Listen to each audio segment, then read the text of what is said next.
As Adisa and her friends ventured deeper into the cursed forest, they faced a maze of perilous trials, sinister illusions, and haunting whispers that test their courage and unity. With the guardian of the Golden Kola looming, their final challenge demands more than bravery.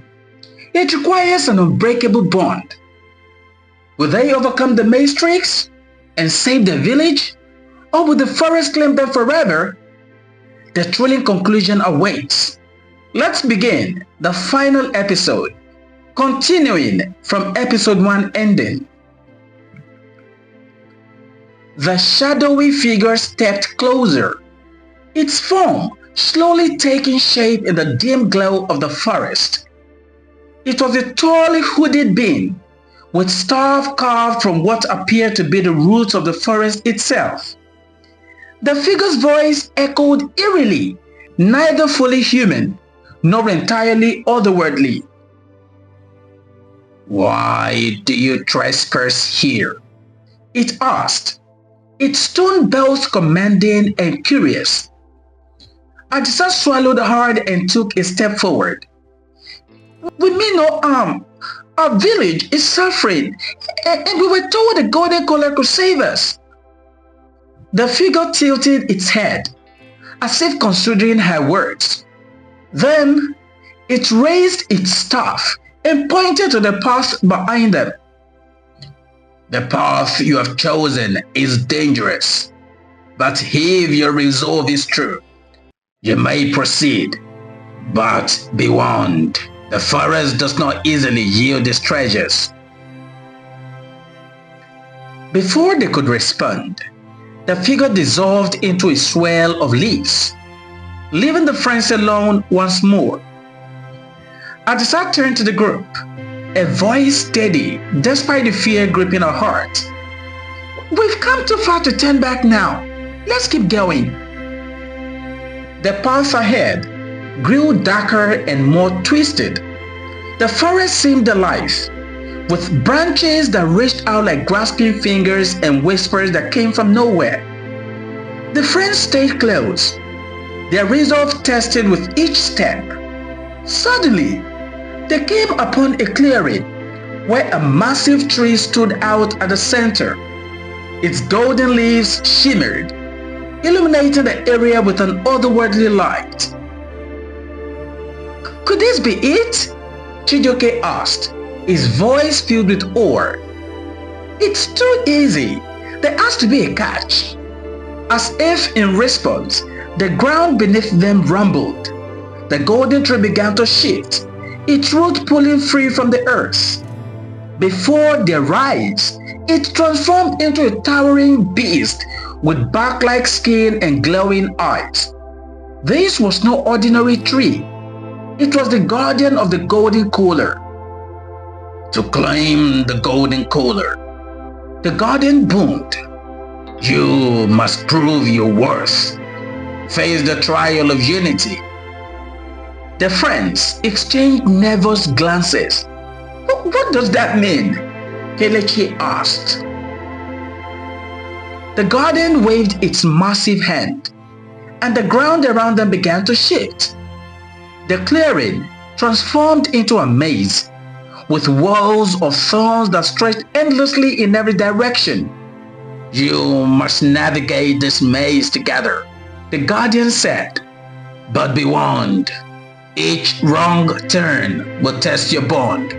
Only true unity will guide you to the heart." The friends entered the maze cautiously, the torches barely illuminating the path ahead. At the first fork, they hesitated. "Let's go left," Chijioke suggested. "No, right feels safer," Kelechi countered. Adisa held up a hand. "We need to decide together. Arguing won't get us anywhere. I'll suggest we vote." They agreed on the right path, but it led to a dead end. As they turned back, the walls closed in, forcing them into a smaller space. Whispers fill the air, each one targeting their insecurities. "You'll never make it," one voice hissed at Adisa. "They blame you for everything." Another voice whispered to Kelechi. "You are not brave enough," came a voice directed at Zainab. "Stop!" Adisa shouted, a voice breaking through the cacophony. "Don't listen to them. They are trying to divide us." The friends huddled together, their unity pushing back the oppressive voices. With renewed determination, they chose their paths carefully, working together to solve the maze. Each challenge they faced, crossing a chasm on a fragile bridge, deciphering riddles etched into the thorny walls, brought them closer, both physically and emotionally.